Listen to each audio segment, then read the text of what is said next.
Yo, what up, man?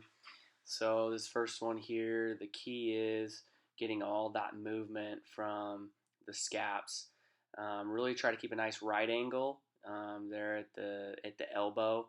But the key is really retraction, protraction. You might fall forward like you see me doing there a little bit. Really try and stay firm and upright as much as you can. That's a poor example by me. Reverse plank, another one that's real tough. Keep those hips up as high as you can and squeeze those glutes and just give it hell. Um, Bear crawls, not a lot of room in this in there to do them, but you see the pelvic tilt. Really make sure that you're keeping that pelvis as flat as possible. You'll see me kind of rocking side to side there. Obviously, the less rock, the better off you are. So again, keep that as flat as you can. Sometimes you can put a little ball there. Same on this one. This one's a little easier to stay flat, but really the goal is to keep everything as flat as you can on the back and really scaps as well. Keep those nice and retracted. This one here, again, stay firm through the arm, and then you're just going as hard as you can. Up and down, side to side, clockwise, counterclockwise. So, and then, yep, we do. It's not the Sagittarius plane. Sorry about that. That was autocorrect. It's a sagittal plane.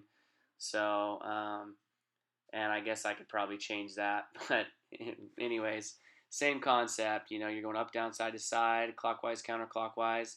Knock those ones out. They help a lot with shoulder stability. Swiss ball walkouts. This is kind of a beginning place for the closed chain walk ones. I'd probably try this one before the bear crawl. But it's a great one. Really gets you started in putting your weight through the arms and requiring the shoulder and the scap to co-contract. And also works the core a lot too. So very good. This one, same thing.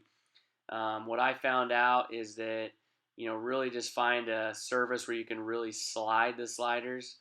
Part of it's probably because I'm out of shape, so that's what causes more friction. But also find a surface that's not gonna provide as much friction. And the goal is to just stay firm and strong through that arm. You'll see my elbow bend as we go out to the side. I think that one's perfectly all right. Kind of almost turns into a push-up. Again, same thing here with these sliders. Clockwise, counterclockwise. I just can't emphasize enough to find a surface where you don't have a lot of friction.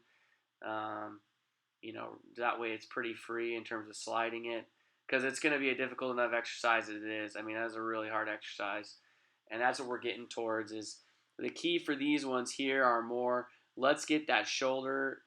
Let's get the scap, that shoulder blade, and the actual shoulder joint to contract together. I mean, you're trying to do Olympic overhead lifts, and this is the key to that.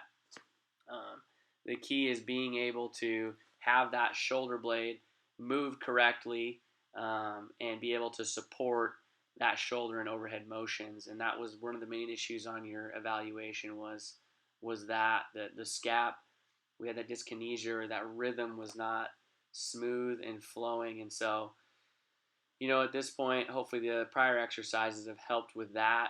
And now, again, we're trying to just put it together. We're trying to combine the scap and the shoulder, with these exercises right here. So I kind of went through them all in detail. There's not a lot to do, to voice over on those. This is the easy version of the lateral crawls. Again, I'd probably start with something like this.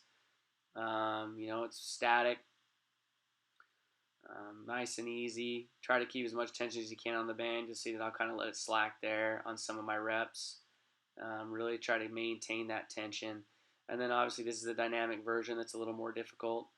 Adds another little extra component to it. And I'll tell you what, man, I worked out this morning before I shot these videos, and I did these, and these will toast you. I mean, granted, you're a lot more jacked than I am, but yeah, man, these will fry you. They're good though. But you'll have to let me know if you're having any pain with them or any issues. That's always a concern, especially the more we get into the exercises and they become more and more intense.